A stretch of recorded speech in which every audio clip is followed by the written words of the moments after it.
உங்களுடைய பணம் முழுவதையும் ஒரு பைசா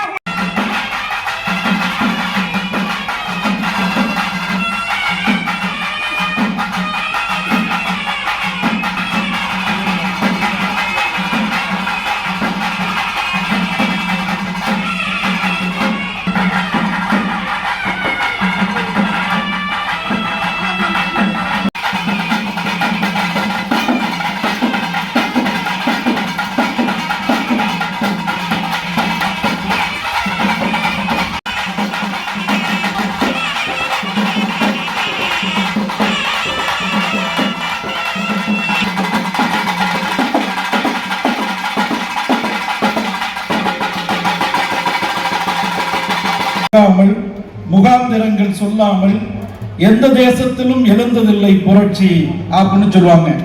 அது வெடித்து கிளம்பும். அது முன்னணியில் அறிவிப்பு கொடுக்காது. இப்ப இந்த மேடைக்கு நம்ம வெற்றி வேட்பாளர் ரமேஷ் கோவிந்த் சைலண்டா உட்கார்ந்துட்டாரு. அது எத்தனை பேர் கவனிச்சீங்கன்னே தெரியல. அதுக்கப்புறம் தான் நீங்க பாத்தீங்களா பார்க்கலான்னு தெரியல, பாத்துக்கங்க. இப்ப எப்படி சைலண்டா உட்கார்ந்தாரோ அதே மாதிரி சைலண்டா பார்லிமெண்டிலும் உட்காருவார் என்பதை உங்களுக்கு உறுதியோடு தெரிவித்துக் கொள்கிறோம். அந்த நம்ம வெற்றி வேட்பாளரை பார்த்துக்கங்க. அகில பாரதிய வித்யார்த்தி பரிஷத்திலே இணைந்து 1965 இணைந்து தாய் அமைப்பான பாரதிய ஜனசங்கத்திலே இணைந்து 2 முறை எம்எல்ஏவாக கொண்டது. அதற்கு முன்னுதாரணமாக இருப்பவர் ராஜ்நாத் சிங் ஜி மாத்திரம். அன்றைக்கு நரேந்திர மோடியை கைகாட்டி இருக்க நரேந்திர மோடி உயர்ந்திருக்க முடியாது. உலகின் விஸ்வகுருவாக வாக்களிப்போம் வாக்களிப்போம் வரைக்கு வாக்களிப்போம் வாக்களிப்போம் வாக்களிப்போம் மறைக்கு வாக்களிப்போம். பாரத் மாதா கி பாரத் மாதா கி பாரத் மாதா கி பாரத் மாதா கி. அப்படியே எல்லாரும் அமைதியா அப்படியே இருக்கைகளை அமருங்க. வெயிலை பொருட்படுத்த வேண்டாம். நம்முடைய மாபெரும் தலைவன் மேடைக்கு வந்து விட்டார்கள்.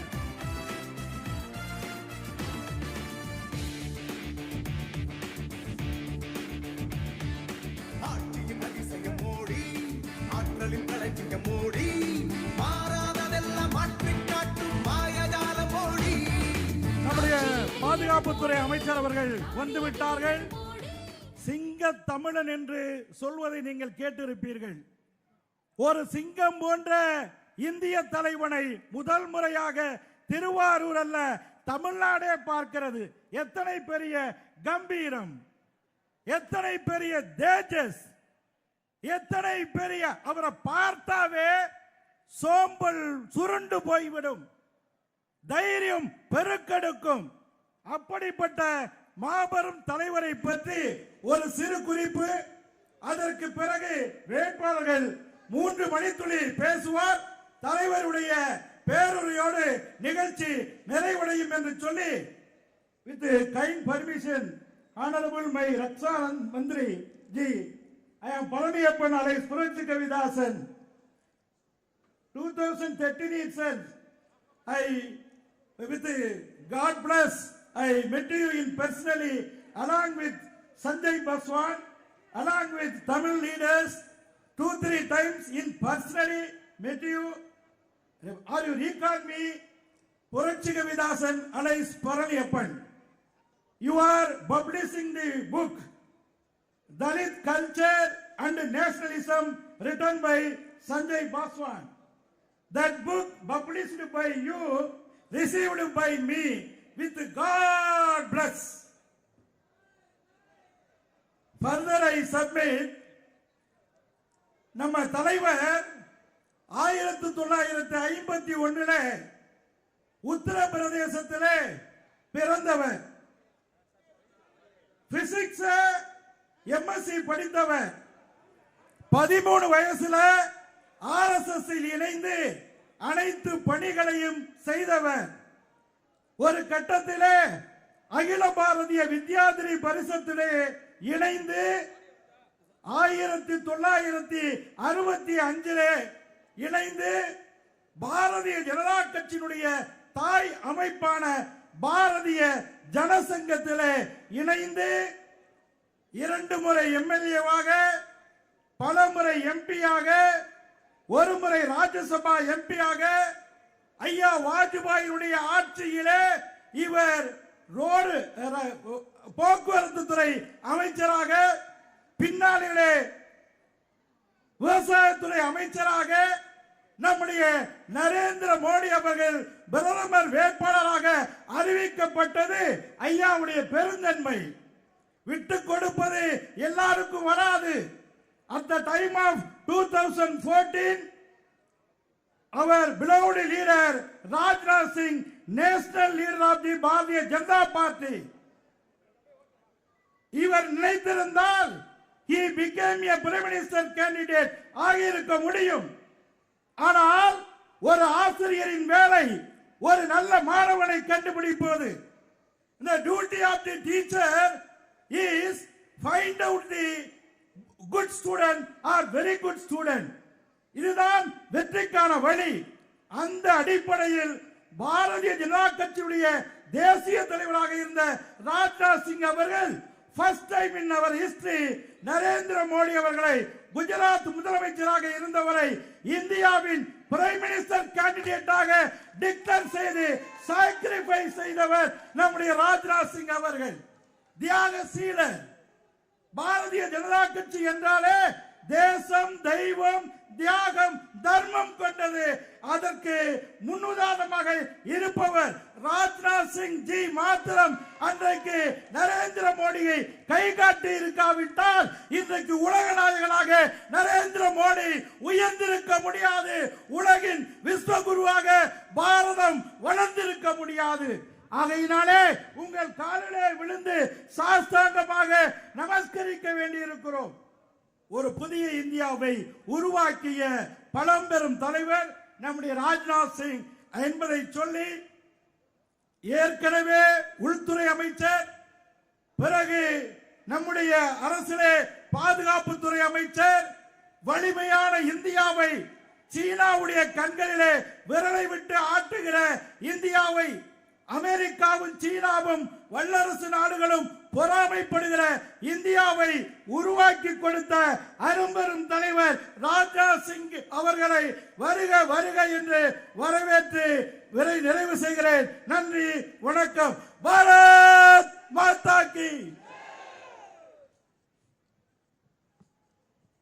மரியாதைக்குரிய தேசிய ஜனநாயக கூட்டணியுடைய வேட்பாளர் அருமை சகோதரர் திரு SGM ரமேஷ் கோவிந்த் அவர்களே சில நிமிடங்கள் பேசுமாறு அழைக்கின்றேன்.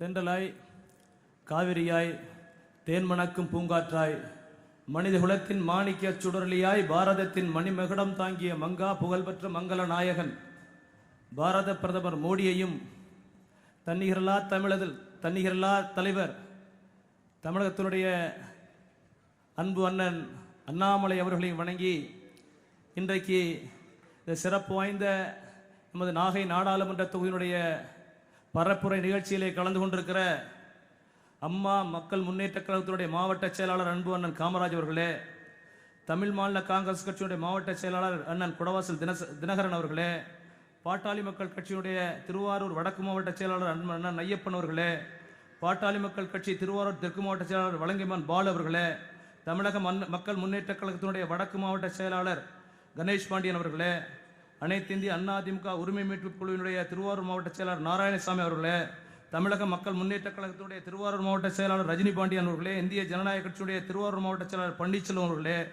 தமிழர் தேசியம் கட்சியினுடைய திருவாரூர் மாவட்ட செயலாளர் சுரேஷ் அவர்களே, பாட்டாளி மக்கள் கட்சியினுடைய நாக மாவட்ட செயலாளர் சித்திரவேல் அவர்களே, இந்திய ஜனநாயக கட்சியினுடைய நாக மாவட்ட செயலாளர் தமிழ்ச்செல்வன் அவர்களே, தமிழக மக்கள் முன்னேற்ற கழகத்தினுடைய நாகை மாவட்ட செயலாளர் திரு ஜீவா பாரதி அவர்களே, அனைத்து இந்திய அண்ணா திராவிட முன்னேற்ற கழகத்தினுடைய உரிமை மீட்பு குழு நாகை மாவட்ட செயலாளர் ரவிச்சந்திரன் அவர்களே, பாஜகவுடைய நிர்வாகிகள் அன்பு சகோதரர் நேதாஜி அவர்களே, கோட்டூர் ராகவன் அவர்களே, அன்பிற்குரிய அண்ணன் சி.எஸ். கண்ணன் அவர்களே, பேட்டை சிவா அவர்களே, வரதராஜன் அவர்களே, கார்த்திகேயன் அவர்களே, பாரதிதாஸ் புரட்சி கவிதாசன் அவர்களே, பாஸ்கர் அவர்களே, இதற்கு மேலாக இந்த நிகழ்ச்சியிலே கலந்து கொண்டிருக்கிற respected and honourable Rajnath Singhji அவர்களே, good evening. On this occasion, the behalf of the BJP party Nagapattinam constituency, I thank you for giving your valuable presence for canvassing in this Nagapattinam constituency. Thank you very much, sir. இதற்கு மேலாக இந்த நிகழ்ச்சியில் எங்களுக்கு கலந்து கொண்டு எனக்கு வாய்ப்பளிக்க கேட்டு உங்களுடைய நேரங்களை ஒதுக்கி இந்த நிகழ்விலே கலந்துட்டு இருக்கிற எனது அன்புக்குரிய பெரியோர்களே, சகோதர சகோதரிகளே, உங்கள் அத்தனை பேருக்கும் எனது பணிவு கலந்த வணக்கத்தினை தெரிவித்துக் கொள்கிறேன். குறிப்பாக நம்முடைய பாரத பிரதமர் அவர்களும் நம்முடைய தலைவர், அன்பு தலைவர் அண்ணாமலை அவர்களும் எனக்கு ஒரு வாய்ப்பை வழங்கியிருக்கிறார்கள். 1977 எனது தகப்பனார் இந்த தொகுதியிலே பாராளுமன்ற உறுப்பினராக இருந்து செயல்பட்டார். சிறப்பாக செயல்பட்டார். சாதாரணமாக, எளிமையாக, நேர்மையாக வாழ்ந்தவர். எனவே அவர் வழியிலே எனக்கு ஒரு வாய்ப்பை நம்முடைய பாரத பிரதமர்கள் வழங்கியிருக்கிறார்கள், அண்ணன் அண்ணாமலை வழங்கியிருக்கிறார்கள்.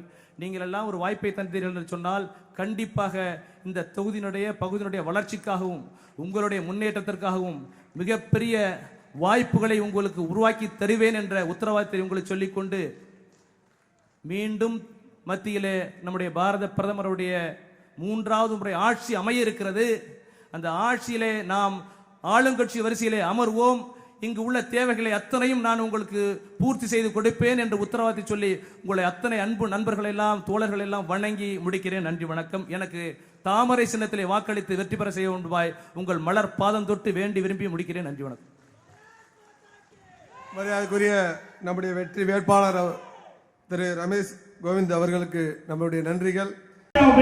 உருவாக்கிய பழம்பெரும் தலைவர் நம்முடைய ராஜ்நாத் சிங் என்பதை சொல்லி, ஏற்கனவே உள்துறை அமைச்சர், பிறகு நம்முடைய அரசிலே தாமரை சின்னத்தை வாக்களித்து வெற்றி பெற செய்ய வேண்டுமாய் உங்கள் மலர் பாதம் தொட்டு வேண்டி விரும்பி முடிக்கிறேன்.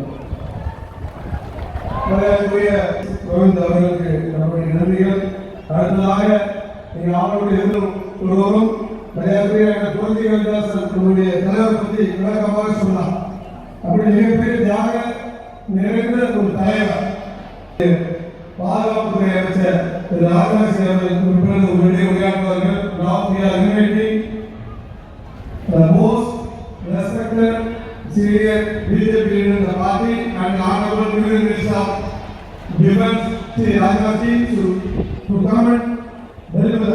I am always fascinated by Tamil Nadu because it is birthplace of BJP candidate Thiru Ramesh Govinda Avargale, Thiru Kavidasan National Council member, Thiru One Future. முதல் முறையாக நமது நாட்டின் பிரதமர் திரு நரேந்திர மோடி அவர்கள் ஐக்கிய நாடுகள் சபையில் தமிழில் பேசினார். ஐக்கிய சபையில் உரையாற்றிய பிரதமர், யாதும் ஊரே யாவரும் கேளீர் என்று கணியன் பூங்குன்றனார் கூறியதை உலகம் ஒன்று என்பதை நினைவில். அடுத்ததாக நீங்க ஆவலோடு எதிர்பார்க்கக்கூடிய பாரதிய ஜனதா கட்சியுடைய மூத்த தலைவர்கள் ஒருவரும் மரியாதைக்குரிய அண்ணன் புரட்சி கவிதாசன் நம்முடைய தலைவரை பற்றி விளக்கமாக சொன்னார். அப்படி மிகப்பெரிய தியாக நிறைந்த ஒரு தலைவர், பல தலைவர்களை உருவாக்கிய தலைவர், பல முதல்வர்களை உருவாக்கிய தலைவர் நம்முடைய மூத்த தலைவர் மரியாதைக்குரிய நம்முடைய பாதுகாப்புத்துறை அமைச்சர் திரு ராஜ்நாத் சிங் அவர்கள் இப்பொழுது உங்களிடையே உரையாற்றுவார்கள். Now we are inviting the most respected senior BJP leader in the party and honorable Union Minister of Defence Sri Rajnath Singh to come and deliver the address. இதனை மரியாதைக்குரிய சகோதரி ரேணுகாதி அவர்கள் இதை மரியாதைக்குரிய அமைச்சருடைய உரையை தமிழாக்கம் செய்வார்.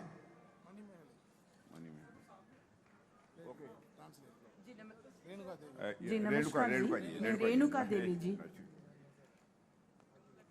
District President Thiru S. Bhaskar Avargale, Nagapattinam BJP candidate Thiru Ramesh Govinda Avargale, Thiru Kavidasan National Council member, Thiru Varadarajan Avargale, Shiru Yappan Avargale, Thiru Balu Avargale, Thiru Kamaraj Avargale, Thiru Dinkaran Avargale, Thiru Narayan Swami Avargale, Thiru Ganesh Pandian Avargale, Thiru Rajani Pandian Avargale, Thiru Panir Selvam Avargale, Sahodara Sahodari Gale Valakam. Am I right? Right, sir. बोलिए भारत माता की जय भारत माता की जय. Friends, unfortunately I can't deliver my speech in Tamil, hence I will deliver my speech English and Hindi, and that will be translated by the Renuka Devi ji. Renuka ji. हाँ जी. Renuka. It is my pleasure to be in the city of the Thiruvarur, which is known for its rich culture and vibrant people. As the defense minister of the country, I am proud to be in the land of great warriors of Raj Raja Chola and Rajendra Chola, who were known for making exemplary contribution in strengthening India's military and naval capabilities. செழுமையான கலாச்சாரம் மற்றும் துடிப்பான மக்களுக்கு பெயர் பெற்ற திருவாரூர் மாநகரில் இங்கு இருப்பதில் நான் பெருமகிழ்ச்சி அடைகிறேன். நாட்டின் பாதுகாப்பு அமைச்சராக இந்தியாவின் ராணுவம் மற்றும் கடற்படை திறன்களை வலுப்படுத்துவதில் முன்மாதிரியான பங்களிப்பை செய்ததற்காக அறியப்பட்ட மா மன்னர்களான ராஜராஜ சோழன் மற்றும் ராஜேந்திர சோழன் போன்ற மாபெரும் வீரர்களின் மண்ணில் நான் இருப்பதில் பெருமை கொள்கிறேன்.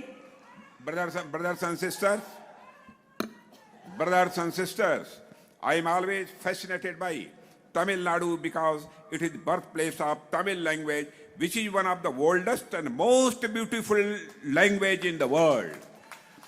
Tamil language is not only beautiful and ancient, but it is also the eldest sister of all Indian languages. சகோதர சகோதரிகளே, உலகின் பழமையான மற்றும் அழகான மொழிகளில் ஒன்றான தமிழ் மொழியின் பிறப்பிடமான இந்த மண்ணில் நான் இருப்பதால் தமிழ்நாட்டின் மீது நான் எப்போதும் ஈர்க்கப்படுகிறேன்.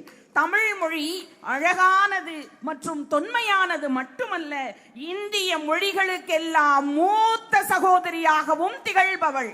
It is a wonderful feeling to be in this culturally rich and divine land of the Tamil Nadu, the land of Siddharth, Alavars and Nayamars. Tamil Nadu is also the place where the great saint of India, Mahatma Thiruvalluvar, was born, who gave us knowledge in the form of Thirukural.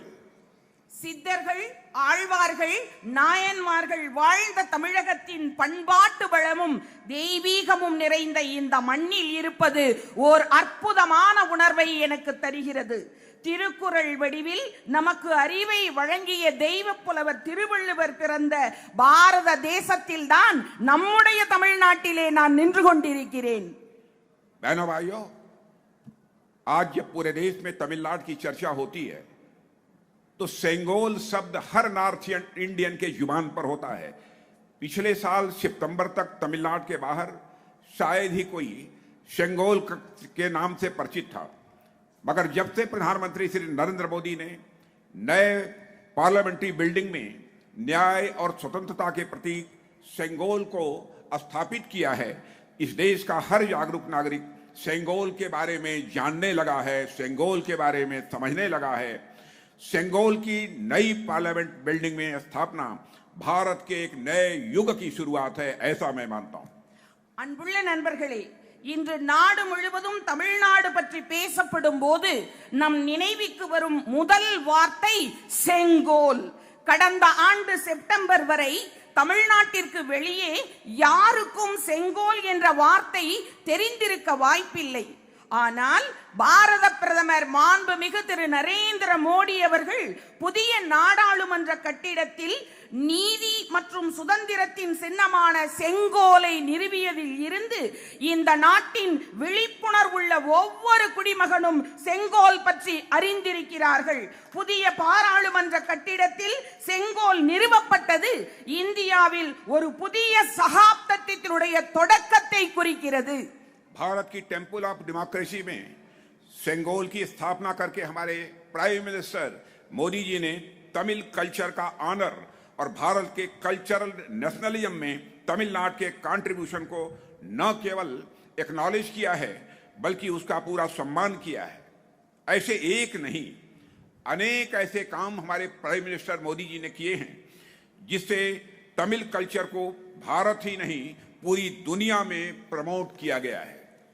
இந்தியாவின் ஜனநாயக கோயிலில் செங்கோலை நிறுவியதின் மூலம் நமது பாரத பிரதமர் நரேந்திர மோடி அவர்கள் தமிழ் கலாச்சாரத்தையும் இந்தியாவின் கலாச்சார தேசியவாதத்தில் தமிழகத்தினுடைய பங்களிப்பையும் போற்றியதோடு மட்டுமல்லாமல் அதை முழுமையாக மதித்துள்ளார்.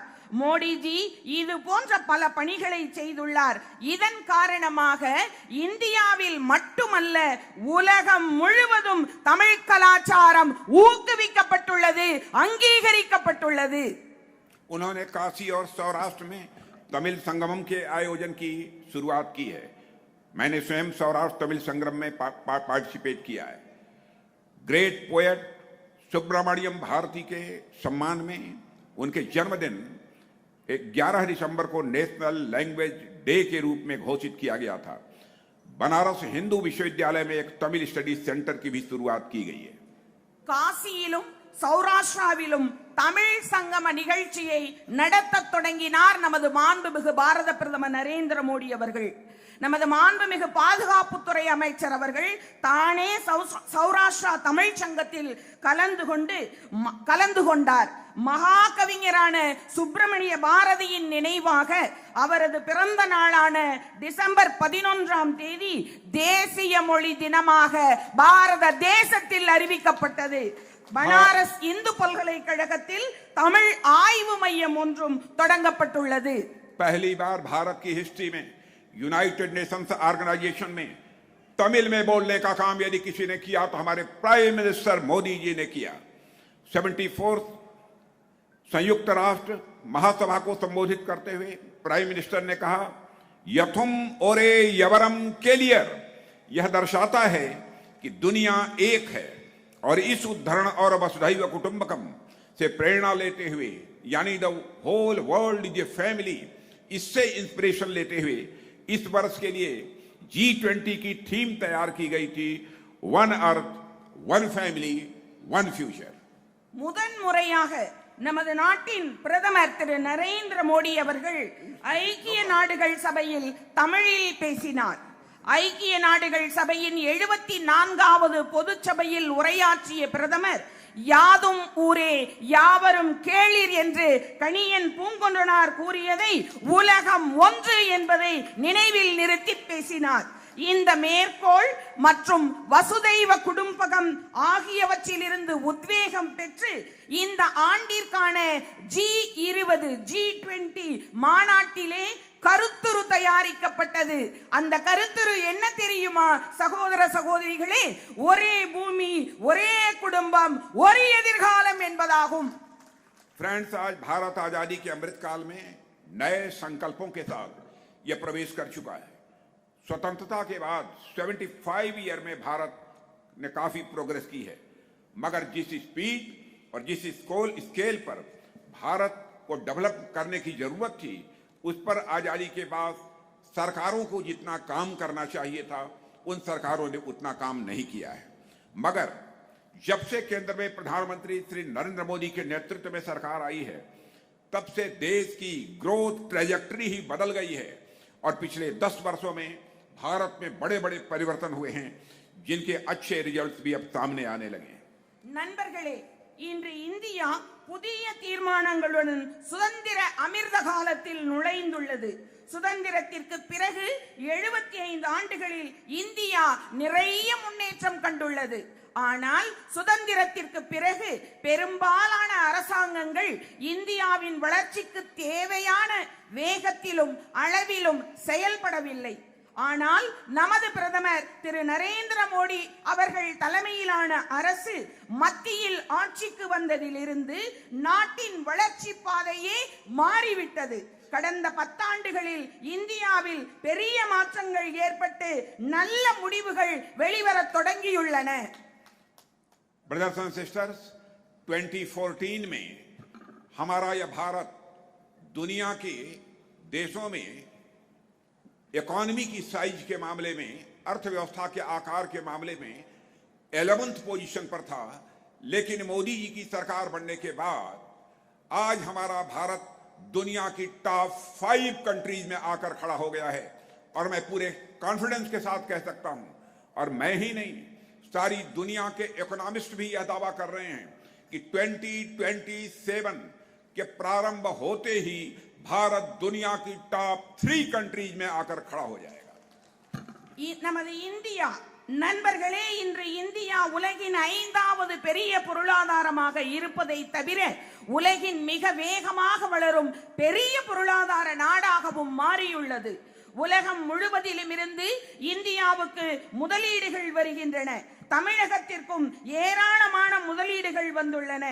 இந்திய நாடு உலக அளவிலே நிச்சயமாக சைனாவிற்கு அடுத்து 2014ஆம் ஆண்டில் நாட்டின் 92% மொபைல் போன் உற்பத்தியில் முன்னணியில் திகழும் நாடாக நமது பாரத நாடு உருவாக்கப்பட்டிருக்கிறது.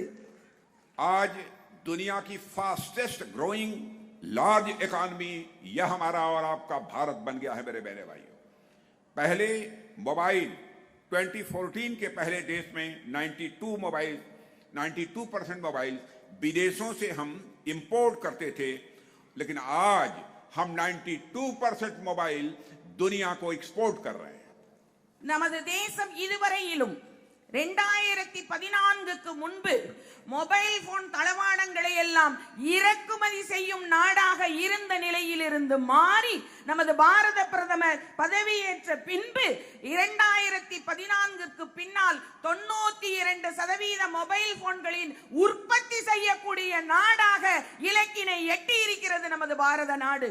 भारत का डिफेंस मिनिस्टर होने के नाते मैं आपको यह जानकारी देना चाहता हूं, मेरे बहनों भाइयों, पहले टैंक, मिसाइल, तो गोले, फायर आर्म्स, यह सब सारी चीजें हम दुनिया के दूसरे देशों से इंपोर्ट करते थे। लेकिन आज आपको जानकर खुशी होगी कि भारत आज यह सारी चीजें भारत में बना रहा है, भारतवासियों के हाथों से बना रहा है। और अभी हाल में ही 21,000 करोड़ से अधिक का हमने एक्सपोर्ट करने में कामयाबी हासिल की है। நண்பர்களே, முன்பு சிறிய அளவிலான பாதுகாப்பு பொருட்களை கூட வெளியிலிருந்து இறக்குமதி செய்ய வேண்டியிருந்தது. இன்றைக்கு INS விக்ராந்த் போன்ற விமானம் தாங்கி போர்க்கப்பல்களை இந்தியாவில் மட்டுமே நாம் தயாரித்து வருகிறோம். நாம் உற்பத்தி செய்வது மட்டுமின்றி மற்ற நாடுகளுக்கும் பாதுகாப்பு பொருட்களை ஏற்றுமதி செய்து வருகிறோம். 2014ஆம் ஆண்டில் வெறும் 600 கோடியாக இருந்த நமது பாதுகாப்பு தளவாட பொருட்களின் ஏற்றுமதி இன்று 26,000 கோடியை எட்டியுள்ளது என்பதை நான் குறிப்பிட விரும்புகின்றேன். आज भारत की गिनती उन चुनिंदा देशों में होती है जहां 5G मोबाइल कनेक्टिविटी है। अभी 5G रोल आउट हो ही रहा है कि हमारे प्राइम मिनिस्टर ने 6G को रोल कराने की तैयारी प्रारंभ कर दी है। दुनिया की सबसे सस्ती, सबसे चीप मोबाइल डाटा सर्विस यदि कहीं पर उपलब्ध है तो केवल हमारे और आपके देश भारत में है। அந்த தேர்ந்தெடுக்கப்பட்ட நாடுகளில் இன்று இந்தியா 5G மொபைல் இணைப்பு இருக்கும் இடத்திலே முன்னணியில் நிகழ்கிறது. இப்போது 5G வெளியீடு நடந்து கொண்டிருக்கிறது. நமது பாரத பிரதமர் 6Gக்கான ஆயத்தங்களை தொடங்கி உள்ளார். உலகின் மிக மலிவான மொபைல் டேட்டா சேவை இந்திய தேசத்தில் தான் கிடைக்கிறது. அதற்கு காரணம் நமது பாரத பிரதமர் நரேந்திர மோடி ஜி தலைமையிலான மத்திய அரசு. इंटरनेट और मोबाइल में आई क्रांति का परिणाम है कि आज भारत का आम नागरिक UPI के माध्यम से छोटे छोटे ट्रांजैक्शंस भी डिजिटली कर रहे हैं। सिर्फ मार्च 2024 में यानी 1 महीने में देश में लगभग 20 लाख करोड़ रुपए के मूल्य के 1,344 करोड़ से अधिक का UPI ट्रांजैक्शन हुआ है, जितना कि दुनिया के किसी देश में नहीं। இன்டர்நெட் மற்றும் மொபைலில் ஏற்பட்ட புரட்சியின் விளைவாக இன்று இந்தியாவின் சாமானிய குடிமகன் சிறிய பரிவர்த்தனைகளை கூட UPI மூலம் டிஜிட்டல் முறையில் செய்து வருகிறார். மார்ச் 2024ஆம் ஆண்டு, அதாவது ஒரு மாதத்தில் சுமார் 20 லட்சம் கோடி மதிப்புள்ள 1344 கோடிக்கும் அதிகமான யூபிஐ டிஜிட்டல் பரிவர்த்தனைகள் நமது நாட்டில் நடந்துள்ளன. உலகில் வேறு எந்த நாட்டிலும் இத்தனை பெரிய யூபிஐ டிஜிட்டல் பரிவர்த்தனை இதுவரை நடந்ததில்லை. இது நமது மத்திய அரசின் மகத்தான சாதனையாகும். ब्रदर्स एंड सिस्टर्स, आप लोगों ने इस कंट्री में कांग्रेस गवर्नमेंट को भी काम करते हुए देखा है. शायद ही ऐसी कोई कांग्रेस की गवर्नमेंट रही हो जिस पर कि करप्शन के एलिगेशन न लगे हों. यहां तक कि कांग्रेस गवर्नमेंट के मिनिस्टर्स को जेल जाना पड़ा है. लेकिन लास्ट 10 ईयर से मोदी जी की लीडरशिप में हमारी गवर्नमेंट काम कर रही है. भारत ही नहीं, वर्ल्ड का कोई व्यक्ति उंगली उठाकर नहीं कह सकता कि हमारे प्राइम मिनिस्टर लेड गवर्नमेंट के किसी भी मंत्री के ऊपर एक भी करप्शन का चार्ज लगाओ.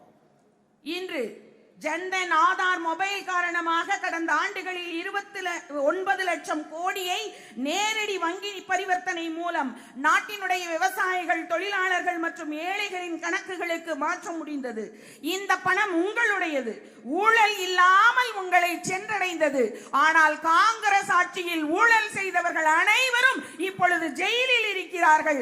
ஆனால் நமது மோடி அரசு ஊழல் இல்லாமல் உங்களுடைய பணம் முழுவதையும் ஒரு பைசா கூட குறையாமல் உங்களுடைய வங்கி கணக்கில் செலுத்தி இருப்பது நமக்கு கிடைத்த மிகப்பெரிய வரம் அல்லவா? जनधन, आधार और मोबाइल की ट्रिनिटी के कारण आज किसान हो, मजदूर हो, यह जो ट्रिनिटी बनाई गई है जनधन, आधार और मोबाइल की, कि जो राजीव गांधी ने पहले कहा था कि मैं 100 पैसा दिल्ली से भेजता हूं, 14 पैसा लोगों के पास पहुंच पाता है, 86 पैसा करप्शन को चला जाता है. इस चैलेंज को पहली बार किसी ने इस कंट्री में एक्सेप्ट किया तो उसका नाम है नरेंद्र मोदी. और उन्होंने जैम की एक ऐसी ट्रिनिटी बना दी कि बहनों भाइयों, आज दिल्ली के बैंक से 100 पैसा चलता है तो 100 का 100 पैसा आपकी जेब में पहुंचता है. एक पैसा भी करप्शन की भेंट नहीं चढ़ने पाता. 100 பைசா பொதுமக்களுக்கு செல்ல வேண்டும் என்று சொன்னால் அதில் 14 பைசா அந்த ஆட்சியில் இருந்த, அன்றைய ஆட்சியில் இருந்த அரசியல்வாதிகளுக்கும் 6 பைசா ஊழல்வாதிகளுக்கும் என பொதுமக்களினுடைய பணத்தை இவர்களே ஊழல் செய்து இவர்களுக்குரிய பணமாக பெற்றிருக்கிறார்கள். ஆனால் நமது மாண்புமிகு பாரத பிரதமர் நரேந்திர மோடிஜி அவர்களினுடைய ஆட்சியிலே 100 பைசா பொதுமக்களினுடைய வங்கிக்கு செல்ல வேண்டும் என்று சொன்னால் ஒரு பைசா கூட குறையாமல் 100 பைசாவும் முழுமையாக பொதுமக்களினுடைய நலமாக சென்றடைந்திருக்கிறது வங்கி பரிவர்த்தனையின் மூலமாக. पहले बामुश्किल 10 to 12 किलोमीटर तक सड़कें प्रतिदिन बनती थी, per day 10 to 12 kilometre per day सड़कें बनती थी. लेकिन आज आपको जानकर खुशी होगी, मोदी जी के प्राइम मिनिस्टर बनने के बाद पर डे 37 to 40 किलोमीटर सड़कें हमारे देश में बन रही हैं. और आपको जानकर हैरानी होगी कि पिछले 9 इयर्स में पूरे देश में 3.5 लाख किलोमीटर सड़कें रूरल एरियाज में बनी हैं और 80,000 किलोमीटर हाईवे देश में बने हैं. முன்பு நமது நாட்டிலே 10 to 12 கிலோமீட்டர் ஒவ்வொரு நாளும் சாலை அமைக்கப்பட்டது. இன்று பாரத பிரதமர் நரேந்திர மோடிஜியினுடைய ஆட்சி காலத்திலே ஒரு நாளைக்கு 37 கிலோமீட்டரில் இருந்து 40 கிலோமீட்டர் நீளம் வரை, தூரம் வரை சாலை அமைக்கப்படுகிறது. இது அன்றாட வழக்கமாகி இருக்கிறது. நாட்டினுடைய கிட்டத்தட்ட 99 கிராமப்புற சாலைகள் நடைபாதை சாலைகளால் இணைக்கப்பட்டுள்ளன. இது மிகப்பெரிய சாதனையாகும். கடந்த 9 ஆண்டுகளில் நாடு முழுவதும் 3.5 லட்சம் கிலோமீட்டர் கிராமப்புற சாலைகள் அமைக்கப்பட்டுள்ளன என்பது உங்களுக்கு ஆச்சரியத்தை ஏற்படுத்துகின்றதல்லவா? இந்த சாலைகள் கிராமப்புறங்களோடு இணைக்கப்பட்டதோடு மட்டுமில்லாமல் 80,000 கிலோமீட்டர் நீளமுள்ள நெடுஞ்சாலைகளையும் பாரத பிரதமர் மோடிஜி தலைமையிலான அரசு அமைத்துள்ளது. இது மிகப்பெரிய சாதனையாகும். एयर कनेक्टिविटी भी पहले से ज्यादा मजबूत हुई है. पहले 74 एयरपोर्ट्स हमारे देश में थे. आज आप सीना ठोक कर कह सकते हैं कि भारत में 10 वर्षों के अंदर 74 से बढ़कर हमारे एयरपोर्ट्स का नंबर 148 तक पहुंच गया है। और इतना ही नहीं, एम्स, पहले भारत में केवल 7 एम्स थे, आज भारत में एम्स का नंबर बढ़कर 22 तक पहुंच गया है। இன்று நாடு முழுவதும் புதிய விமான நிலையங்கள் திறக்கப்படும் வேகம் நாட்டில் விமான இணைப்பு பலப்படுத்தப்பட்டுள்ளதை காட்டுகிறது. 2014 ஆண்டு வரை இந்த தேசம் சுதந்திரம் பெற்றதிலிருந்து இந்த நாட்டிலே, நமது பாரத நாட்டிலே 74 விமான நிலையங்கள் மட்டுமே கட்டப்பட்டிருந்த நிலையில் இன்று 148 விமான நிலையங்களாக 2014 பின் மோடிஜி தலைமையிலான அரசு அமைத்துள்ளதை அறிந்தால் நீங்கள் ஆச்சரியப்படுவீர்கள். मैं तमिलनाडु के प्रदर्शन सिस्टर्स को यह कहना चाहता हूं, पॉलिटिक्स हम केवल गवर्नमेंट बनाने के लिए नहीं करते, हम पॉलिटिक्स करते हैं तो कंट्री बनाने के लिए पॉलिटिक्स करते हैं, नेशन बिल्डिंग के लिए हम पॉलिटिक्स करते हैं। दूसरी पॉलिटिकल पार्टी केवल गवर्नमेंट बनाना और गवर्नमेंट के माध्यम से करप्शन करना, अपने फैमिली को बनाना, ये कहीं उनका एम होता है। लेकिन हम पॉलिटिक्स करते हैं तो नेशन बिल्डिंग के लिए पॉलिटिक्स करते हैं और यह करके हमने दिखा दिया है। எய்ம்ஸ் மருத்துவமனைகள் 2014 முன்பாக மிக குறைந்த அளவிலே 7 என்ற எண்ணிக்கையிலே எய்ம்ஸ் மருத்துவமனைகள் கட்டப்பட்டிருந்தன. 2014 பின்னால் 22 புதிய எய்ம்ஸ் மருத்துவமனைகளை மக்களினுடைய நலனுக்காக மோடிஜி அவர்கள் கட்டிக் கொண்டிருக்கிறார் அல்லது கட்ட ஆரம்பிக்கப்பட்டிருக்கிறது. எனது அன்பு நண்பர்களே, நாங்கள் ஒருபோதும் வாக்குகளை பெறுவதற்காகவோ அல்லது அரசாங்கத்தை அமைப்பதற்காகவோ அரசியல் செய்யவே இல்லை. அரசியல் செய்தோம் என்றால் நாட்டையும் சமூகத்தையும் கட்டி எழுப்பிய அரசியலை தான் நாங்கள் செய்துள்ளோம். ब्रदर्स एंड सिस्टर, तमिलनाडु में हमारा पॉलिटिकल बेस कोई मजबूत नहीं था। पॉलिटिकल बेस तमिलनाडु में हमारा बड़ा नहीं था। तमिलनाडु में हमारा पॉलिटिकल बेस बहुत ही वीक था। फिर भी जब हमारे प्राइम मिनिस्टर हम लोगों के साथ बैठकर कंट्री में 2 स्टेट्स में डिफेंस कॉरिडोर बनाना था, तो नॉर्थ में उत्तर प्रदेश में एक डिफेंस कॉरिडोर बना और दूसरा यदि कहीं पर बना तो तमिलनाडु में बना है। ऐसा प्यार इस तमिलनाडु की जनता के प्रति हमारे प्रधानमंत्री के मन में है। और मैं मानता हूं कि development is above partisan politics और सभी को इसे स्वीकार करना चाहिए। அவ்வாறு இல்லை என்றால் எங்கள் அரசாங்கம் 2 பாதுகாப்பு வழித்தடங்களை உருவாக்கிய போது ஒன்று உத்தரப்பிரதேசத்திலும் மற்றொன்று நமது தமிழ்நாட்டிலும் திறக்கப்படாமல் இருந்திருக்கும். ஆனால் நாங்கள் உத்தரப்பிரதேசத்திலும் தமிழ்நாட்டிலும் வலுவான ஆட்சி அமையாத நிலையிலும் கூட தேசத்தின் வளர்ச்சிக்காக, மக்களின் நலனுக்காக, தமிழக மக்களின் மீது வைத்திருக்கக்கூடிய அளப்பரிய அன்பிற்காக இவற்றை நாங்கள் உருவாக்கி இருக்கிறோம். எங்களுடைய அரசியல் அடித்தளம் தமிழ்நாட்டில் அவ்வளவு வலுவாக இல்லை. ஆனால் நாங்கள் இங்கே ஒரு பாதுகாப்பு வழித்தடத்தை உருவாக்கினோம். நமது வளர்ச்சி என்பது கட்சி அரசியலுக்கு அப்பாற்பட்டது. ब्रदर्स एंड सिस्टर्स, हम तमिलनाडु में एक ऐसा इकोसिस्टम बना रहे हैं कि इस देश का यूथ जॉब सीकर न केवल बने, बल्कि इस देश का यूथ जॉब क्रिएटर बने, यह हमारी कोशिश है। और आपने देखा होगा कि इंडिपेंडेंट इंडिया में पहली बार 1,25,000 यह हमारे स्टार्टअप के रूप में नौजवान काम कर रहे हैं।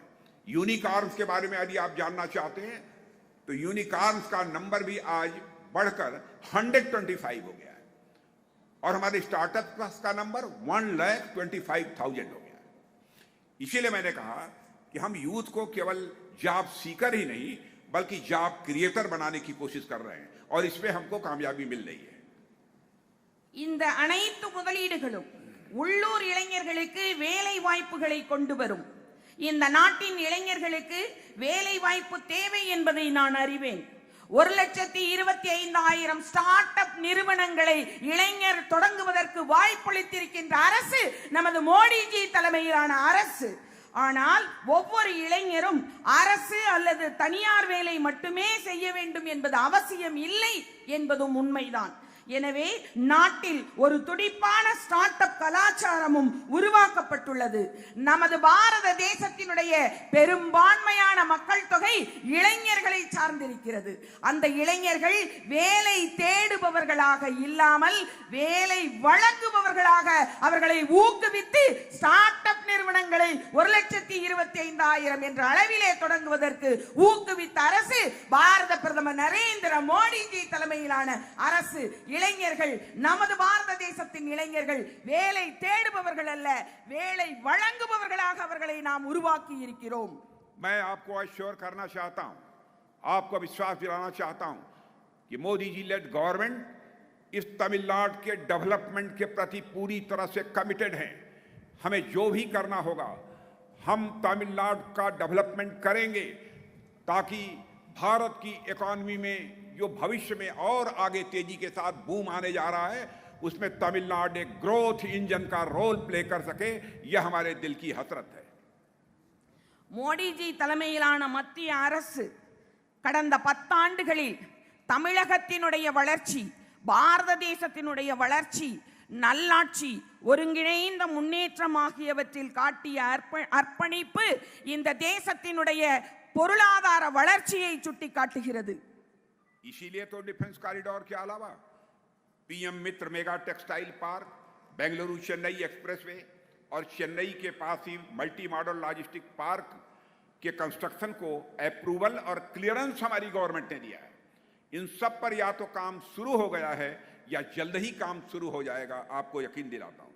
மோடிஜி தலைமையிலான மத்திய அரசு தமிழகத்திற்கு பாதுகாப்பு வழித்தடத்தை கூடுதலாக வழங்கி இருப்பதோடு Mitra mega textile park, Bangalore Chennai விரைவு சாலை மற்றும் சென்னைக்கு அருகிலே பல்வேறு விதமான மாதிரி தளவாட பூங்கா அமைக்க ஒப்புதல் மற்றும் அனுமதியை வழங்கியுள்ளது. இவை அனைத்திற்கும் பணிகள் தொடங்கப்பட்டுள்ளன அல்லது விரைவில் பணிகள் தொடங்கப்பட்டுள்ளன. தமிழ்நாட்டின் அபிவிருத்தியே எங்களின் முன்னுரிமை. डेवलपमेंट, गुड गवर्नेंस और ऑल राउंड प्रोग्रेस के लिए जो कमिटमेंट पिछले 10 सालों में हमारे प्राइम मिनिस्टर ने दिखाया है वह पिछले 7 डिकेड्स में मैं कॉन्फिडेंस के साथ कह सकता हूं किसी प्राइम मिनिस्टर ने नहीं दिखाया है. பாரத பிரதமர் திரு நரேந்திர மோடிஜி அவர்கள் கடந்த 10 ஆண்டுகளிலே நாட்டினுடைய வளர்ச்சி, நல்லாட்சி மற்றும் ஒருங்கிணைந்த முன்னேற்றம் ஆகியவற்றில் காட்டிய அர்ப்பணிப்பு கடந்த 7 தசாப்தங்களிலே எந்த பிரதமராலும் காட்டப்படவில்லை என்பதுதான் நிதர்சனமான உண்மை. हम लोगों ने 10 साल में दिखा दिया है कि हम लोग क्लियर इंटेंशन, क्लीन इंटेंशन के साथ काम करने वाले लोग हैं. हमारी पॉलिसीज को लेकर तो डिबेट हो सकते हैं, लेकिन मैं कॉन्फिडेंस के साथ कह सकता हूं हमारे इंटेंशन पर कोई भी मां का लाल क्वेश्चन मार्क नहीं लगा सकता. பிரதமர் திரு நரேந்திர மோடிஜி அவர்கள் தனது 9 ஆண்டு கால ஆட்சியில் தனது தெளிவான நோக்கத்துடன் வேலை செய்வதில் நம்பிக்கை கொண்டுள்ளவர் என்பதை நிரூபித்துள்ளார். மோடிஜி அவர்களை பற்றி, அவர்களினுடைய கொள்கைகளை பற்றி சிலர் விவாதம் செய்யலாம். ஆனால் மோடிஜி அவர்களின் நோக்கங்களின் மீது எந்த கேள்விக்குறியும் யாராலும் வைக்க முடியாது. ब्रदर्स एंड सिस्टर, इसके बावजूद देश की अपोजिशन पार्टी द्वारा लगातार प्राइम मिनिस्टर के ऊपर विशेष और पर्सनल अटैक किया जाता है. क्या क्या नहीं कहा गया है, प्राइम मिनिस्टर को कितना कीचड़ उन पर उछाला गया है. लेकिन हमारे अपोजिशन के लोग ये भूल जाते हैं कि जितना कीचड़ उछालोगे लोटस उतना ही खिलेगा. They forget that lotus bloom in mud. If you continue to throw mud, it will make lotus more and more stronger. இருந்த போதிலும் நாட்டின் எதிர்க்கட்சிகள் தொடர்ந்து பிரதமர் மீது விஷமத்தனமான மற்றும் தனிப்பட்ட தாக்குதல்களை நடத்தி வருகின்றன. பிரதமர் மோடியை பற்றி அவர்கள் என்னென்ன அவதூறுகளை சொல்லவில்லை. எதிர்க்கட்சிகள் மோடி அவர்கள் மீது எவ்வளவு சேற்றை வீசுகிறார்கள். ஆனால் அவர்கள் ஒன்றை மறந்து விட்டார்கள். எதிர்க்கட்சியினர் எவ்வளவு சேற்றை மோடியின் மீது வாரி வாரி இறைக்கிறார்களோ அவ்வளவு தாமரை இந்த மண்ணில் மலரும் என்பதை அவர்கள் மறந்து விட்டார்கள். अभी तक तो इलेक्शन कैंपेन की मेरे बहने भाइयों ये शुरुआत हुई है, लेकिन इंडी अलायंस के लोग बीजेपी और एनडीए पर हमला करते करते हिंदू रिलीजन पर भी का भी अपमान करने में वह रंच मात्र संकोच नहीं करते हैं। कहते हैं जिस शक्ति में हिंदू धर्म की आस्था होती है उन्हें उस शक्ति का विनाश करना है। हिंदू धर्म में शक्ति किसे कहते हैं यह तमिलनाडु का हर व्यक्ति जानता है। यहाँ कोट्टई मरियम्मन मंदिर के ऊपर ठीक सामने लिखा है ओम शक्ति। मां मारी अम्मन यहाँ की शक्ति है मेरे बहनों भाइयों, मां मारी अम्मन यहाँ की शक्ति है। तमिलनाडु में शक्ति कांची कामाक्षी हैं, यहाँ शक्ति मदुरई मीनाक्षी हैं। हिंदू धर्म में शक्ति का मतलब होता है मातृशक्ति, नारी शक्ति। இப்போதே தேர்தல் பிரச்சாரம் தொடங்கிவிட்டது. ஆனால் இந்தி கூட்டணியினர் பாஜக மற்றும் என்டிஏ என்று சொல்லப்படக்கூடிய தேசிய ஜனநாயக கூட்டணியை தாக்கி இந்து மதத்தை அவமதிக்க தொடங்கியுள்ளனர். இந்து மதம் எந்த சக்தியில் நம்பிக்கை கொண்டுள்ளதோ அந்த சக்தியை அழிக்க வேண்டும் என்று கூறுகிறார்கள். இந்து மதத்தில் சக்தி என்றால் என்ன என்று தமிழ்நாட்டில் உள்ள உங்கள் ஒவ்வொருவருக்கும் தெரியும். இங்கே கோட்டை மாரியம்மன் கோவிலுக்கு முன்னால் ஓம் சக்தி என்று எழுதப்பட்டுள்ளது.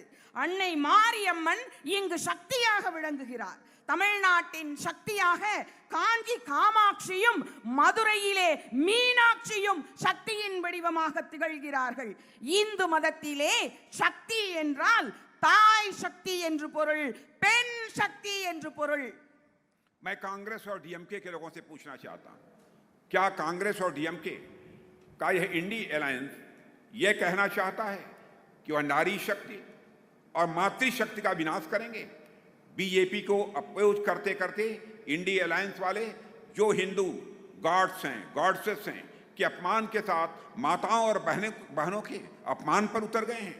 साथियों, इंडी अलायंस वाले लोग बार बार जानबूझकर हमारे रिलीजन का भी विरोध कर रहे हैं, उसका अपमान कर रहे हैं। और मैं याद दिलाना चाहता हूं, एक बार क्या हुआ था, यहां के चीफ मिनिस्टर के बेटे उदयनिधि स्टालिन ने, उन्होंने भी हिंदू रिलीजन का अपमान किया। सनातन धर्म मच्छर से फैलाने वाले डेंगू और मलेरिया की तरह है और इसे खत्म करना होगा। क्या इस तरीके के शर्मनाक बयान के लिए डीएमके को माफी नहीं मांगनी चाहिए? காங்கிரஸ் டிஎம்கே இந்தி கூட்டணி இங்கே பெண் சக்தியையும் தாய் சக்தியையும் அழிப்போம் என்று திமுகவின் இந்தி கூட்டணி கூறி வருகிறது. பாஜகவை என்டிஏ கூட்டணியை எதிர்க்கும் போது இந்தி கூட்டணி உறுப்பினர்கள் நமது தாய்மார்கள் மற்றும் சகோதரிகளை அவமதிப்பதோடு இந்து கடவுள்களையும் தெய்வங்களையும் அவமதித்துள்ளனர். இதற்கு தாய்மார்களும் சகோதரிகளும் தகுந்த பதில் தர வேண்டும். நண்பர்களே, இந்தி கூட்டணியில் உள்ளவர்கள் மீண்டும் மீண்டும் வேண்டுமென்றே இந்து மதத்தை அவமதிக்கிறார்கள். इन्होंने तमिल कल्चर के प्रतीक सेंगोल की संसद में स्थापना का भी इन्होंने विरोध किया था। सेंगोल को जब स्टैब्लिश किया जा रहा था उसका भी विरोध किया था। और पवित्र सेंगोल यहाँ के मठों से जुड़ा हुआ है, इसलिए ये जानबूझकर उसका भी अपमान कर रहे हैं। इंडी अलायंस के लोग महिलाओं के साथ कैसा व्यवहार करते हैं, तमिलनाडु इसका साक्षी रहा है। आपको याद होगा जब जयललिता जी जीवित थी तब डीएमके के लोगों ने उनके साथ कैसा बिहेव किया था। यही डीएमके का रियल फेस है।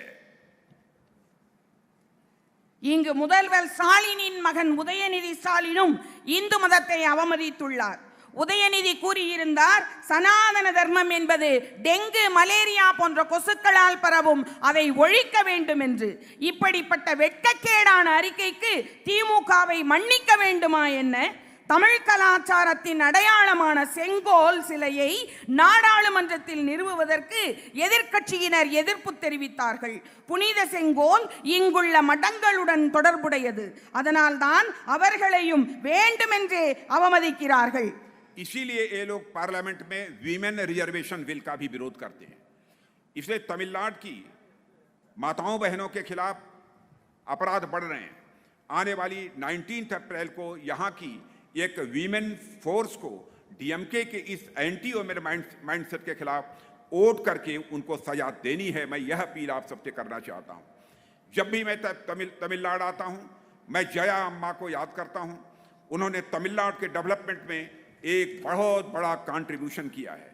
गरीबों के लिए काम करना, उनको डिग्निफाइड लाइफ देना जया अम्मा का मेन ऑब्जेक्टिव था। पहले ही अम्मा AIADMK की नेता हों या फिर हमारे दिल में उनके लिए बहुत बड़ा सम्मान हमेशा रहता था और हमेशा रहेगा। அதனால்தான் திமுக இண்டி கூட்டணியினர் பெண்கள் இடஒதுக்கீடு மசோதாவை நாடாளுமன்றத்திலே எதிர்க்கிறார்கள். அதனால்தான் தமிழகத்தில் பெண்களுக்கு எதிரான குற்றங்களும் அதிகரித்து வருகின்றன. வரும் ஏப்ரல் 19ஆம் தேதி இங்குள்ள மகளிர் படை பெண்களுக்கு எதிரான மனநிலை கொண்டவர்களுக்கு எதிராக வாக்களித்து திமுகவை தண்டிக்க வேண்டும். நான் எப்போது தமிழகம் வந்தாலும் அப்போதெல்லாம் எனக்கு ஜெயா அம்மா அவர்கள் ஞாபகம்தான் வரும். தமிழகத்தின் வளர்ச்சிக்கு பெரும் பங்காற்றியவர் அவர். ஏழைகளுக்காக உழைக்க வேண்டும், ஏழைகளுக்கு கௌரவமான வாழ்க்கையை வழங்குவதே ஜெயா அம்மாவின் முக்கிய நோக்கமாக இருந்தது. அதிமுகவின் தலைவராக அம்மா இருந்தாலும் அவர் மீது எங்கள் நெஞ்சில் மிகுந்த மரியாதை இருந்தது, இப்போதும் இருக்கிறது, எப்போதும் இருக்கும்.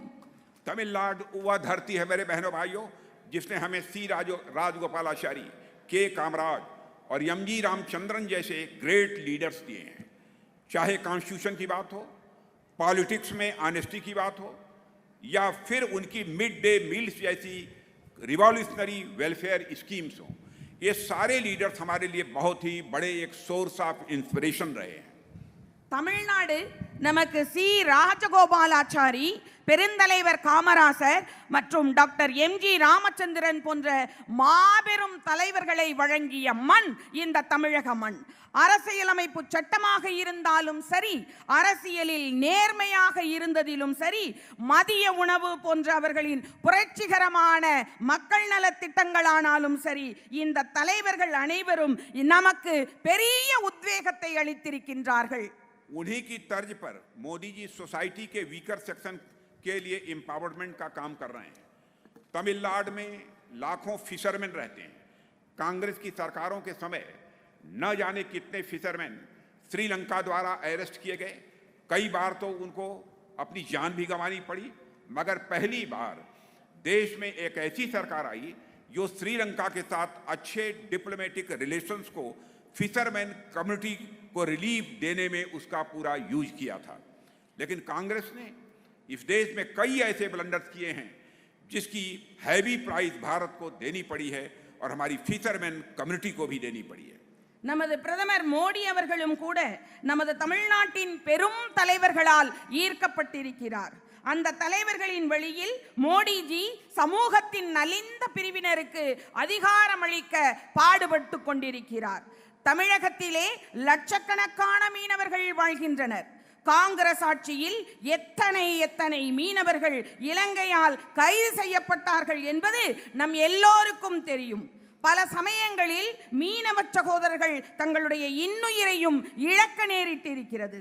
ஆனால் நமது பாரத பிரதமர் நரேந்திர மோடிஜி தலைமையிலான அரசு இலங்கையுடனான நல்ல ராஜதந்திர உறவை பயன்படுத்தி மீனவர் சமூகத்திற்கு நிவாரணம் வழங்கும் விதமாக நமது நாட்டில் முதன்முறையாக மீனவர் நலம் பேணும் அரசாக நமது மோடிஜியினுடைய அரசு திகழ்ந்து கொண்டிருக்கிறது. ஆனால் காங்கிரஸ் இந்த நாட்டிலே பல பெரிய பிரச்சனைகளை உருவாக காரணமாக இருந்திருக்கிறது. அவர்கள் மிகப்பெரிய தவறுகளை செய்திருக்கிறார்கள். அதற்காக இந்தியாவும் நமது மீனவர் சமூகமும் பெரும் விலையை கொடுக்க வேண்டி இருந்தது. ब्रदर्स एंड सिस्टर्स, श्रीलंका में तमिलों के साथ हुए इनजस्टिस, कचाथीवू आइलैंड के को नुकसान और फिशरमैन कम्युनिटी के साथ जो मुसीबत आती है उसके लिए डीएमके और कांग्रेस पूरी तरह से जिम्मेदार रहे। इंडी अलायंस की कांग्रेस ने भारतीय तमिल फिशरमैन का कचाथीवू द्वीप श्रीलंका को भेंट दे दिया। किस मुंह से ये लोग तमिल राइट्स और उनके लिए फाइट करने की बात करते हैं। और मैं कह सकता हूं कि आज तमिलनाडु में लॉ एंड ऑर्डर की सिचुएशन भी बद से बदतर हो चुकी है। पॉलिटिकल मर्डर्स हो रहे हैं और यहां पर हमारे एक कार्यकर्ता शक्तिवेल का भी मर्डर कर दिया गया। कोई इसे बर्दाश्त कर ले, लेकिन हमारी गवर्नमेंट इसे किसी भी सूरत में बर्दाश्त नहीं करेगी। இலங்கையில் தமிழர்களுக்கு நடந்த அநீதிக்கும் கச்சத்தீவு இழப்பிற்கும் மீனவர் சமூகத்தில் ஏற்பட்டிருக்கின்ற பிரச்சனைகளுக்கும் திமுகவும் இண்டி காங்கிரஸ் கூட்டணியும் தான் முழு பொறுப்பு.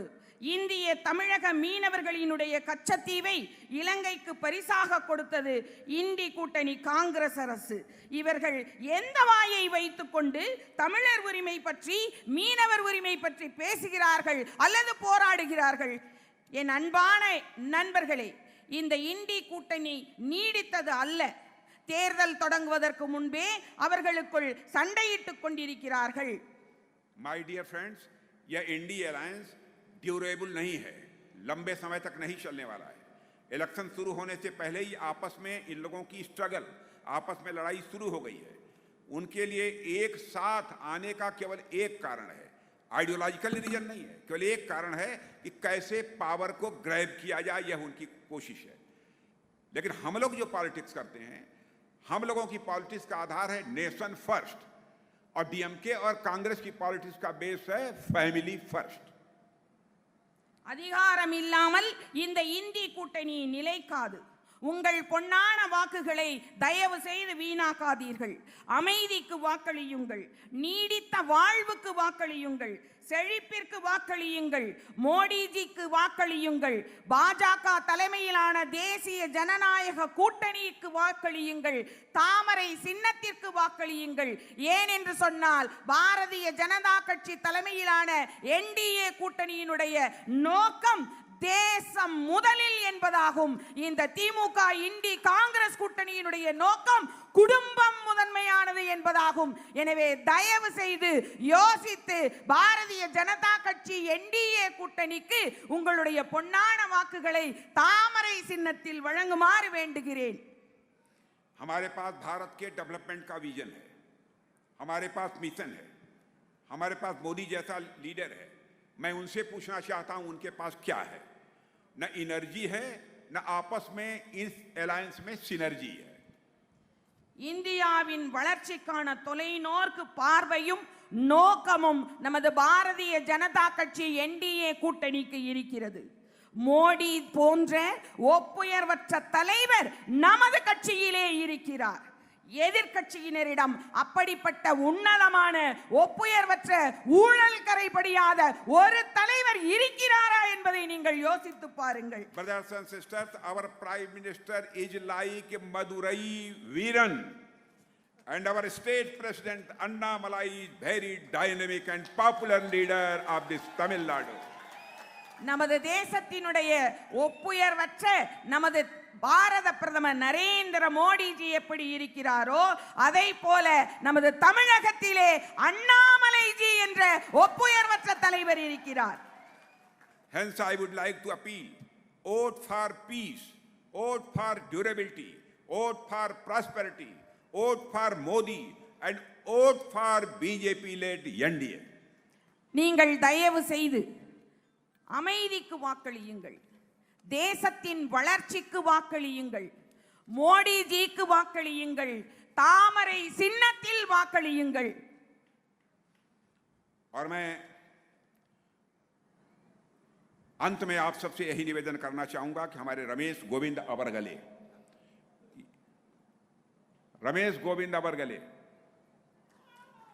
உங்களுடைய பொன்னான வாக்குகளை பிஜேபியினுடைய நாகப்பட்டினம் பாராளுமன்ற தொகுதி உறுப்பினர் திரு ரமேஷ் கோவிந்த்ஜி அவர்களை ஆதரித்து தாமரை சின்னத்தில் உங்களுடைய பொன்னான வாக்குகளை வழங்குமாறு வேண்டுகிறேன். और मुझे इस बात की खुशी है कि मुझे सपोर्ट करने की अपील करने के पहले ही आप लोगों ने क्लैपिंग कर दी, यानी आप बीजेपी के इंडिकेशन को तमिलनाडु की जनता अच्छी तरह समझती है। इसलिए मैं पूरी तरह से कॉन्फिडेंट हूं कि इस बार के चुनाव में बीजेपी लेड एनडीए को यहां पर मोर देन 50% सीटें पर विजय प्राप्त होकर रहेगी.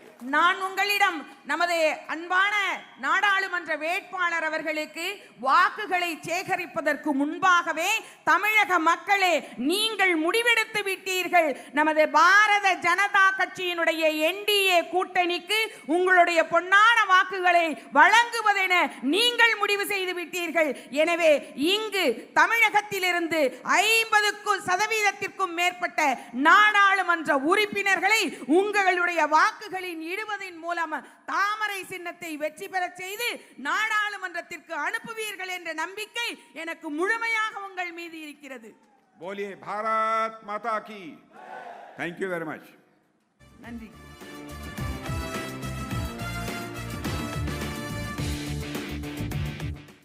भारत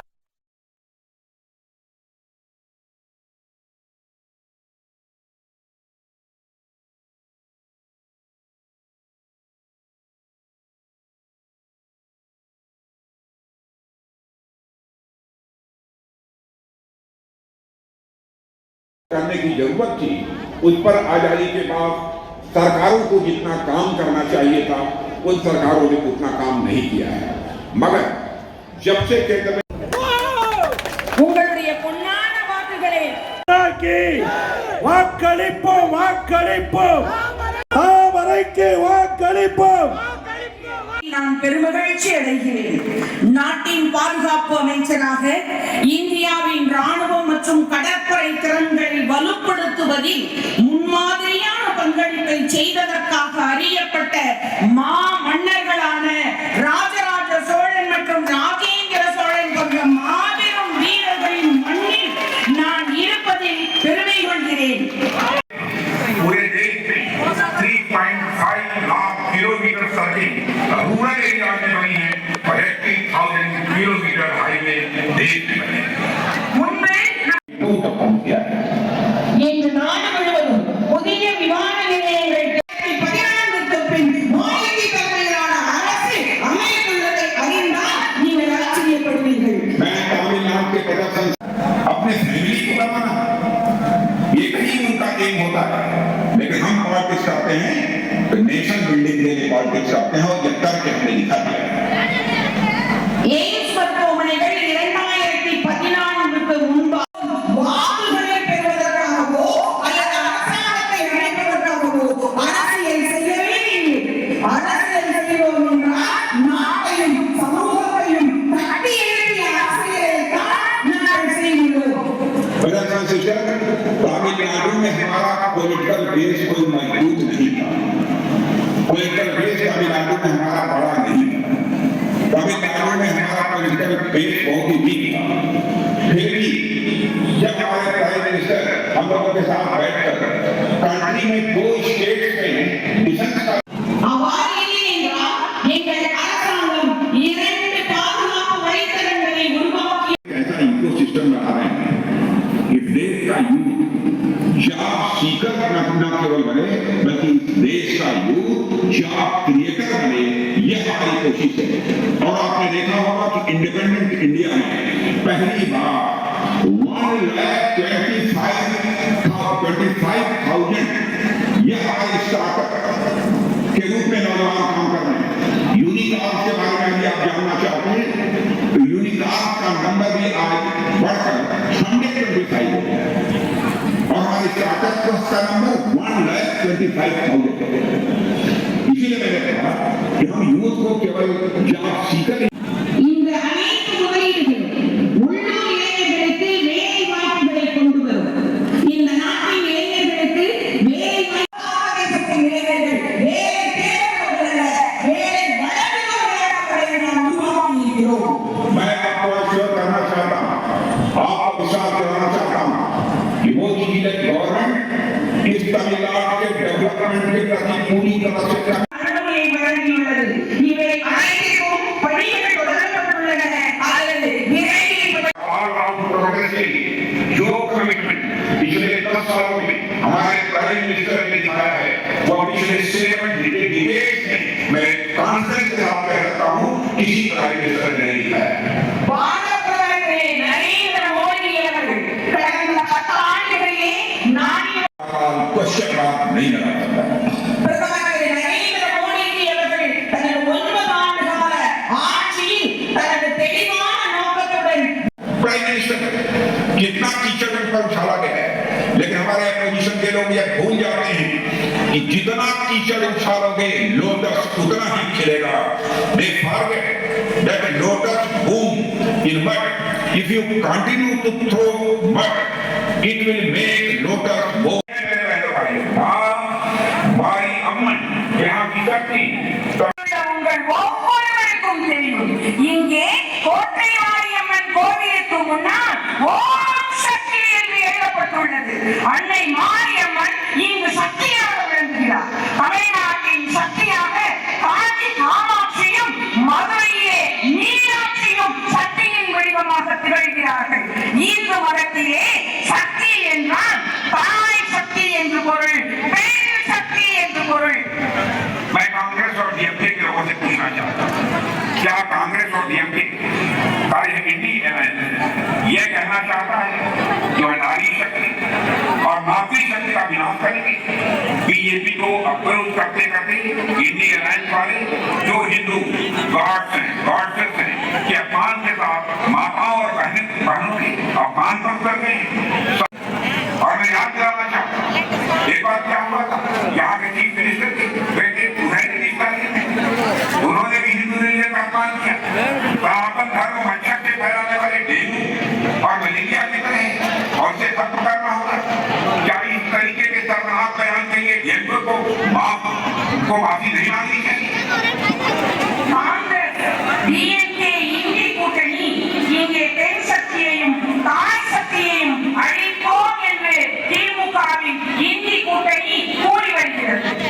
तब डीएमके के लोगों ने उनके साथ कैसा भी है किया था? यही डीएमके का नियम से இங்கு முதல்வர் ஸ்டாலினின் மகன் உதயநிதி ஸ்டாலினும் இந்து மதத்தை அவமதித்துள்ளார். உதயநிதி கூறியிருந்தார், சனாதன தர்மம் என்பது டெங்கு அறிக்கைக்கு திமுகவை மன்னிக்க வேண்டுமா என. தமிழ் கலாச்சாரத்தின் அடையாளமான செங்கோல் சிலையை நாடாளுமன்றத்தில் நிறுவுவதற்கு எதிர்க்கட்சியினர் எதிர்ப்பு தெரிவித்தார்கள். புனித செங்கோல் இங்குள்ள மடங்களுடன் தொடர்புடையது. அதனால்தான் அவர்களையும் வேண்டுமென்றே और हमेशा रहे।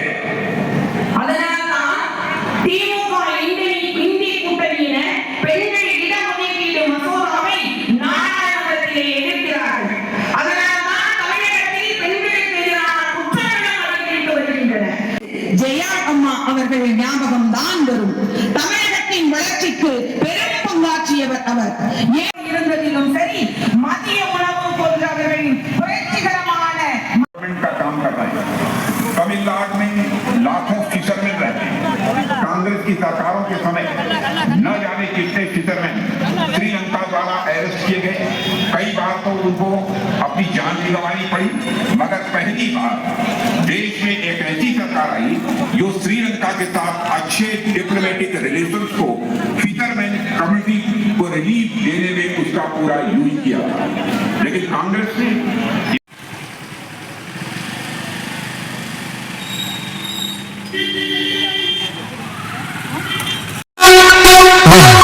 மறக்காம சர்ப்ரைஸ் பண்ணுங்க. தேங்க்யூ.